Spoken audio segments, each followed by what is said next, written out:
was at, or he'll be going to. But he was awake and breathing. He was awake and breathing, yes, that's correct. That's correct.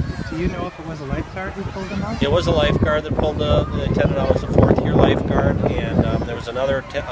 Immediately, what happened is when she mentioned that she saw the boy struggling, and she was watching him, and he all of a sudden fell back and on his back, and she knew that he was struggling. She immediately blew her whistle twice. She went in and pulled the child out. It's a shallow area, and that's when he spit up water all over her.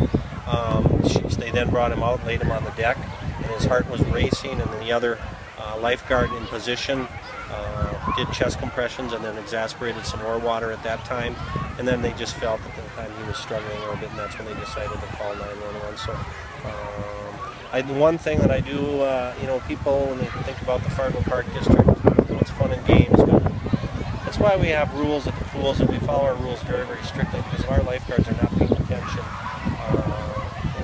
it's really a matter of life and death.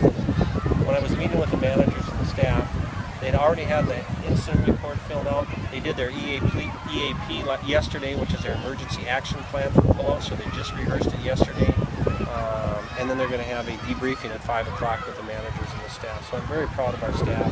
And again, I can't emphasize how important it is in these situations to really have a good understanding of what you're doing and how important it is when you're on that lifeguard stand.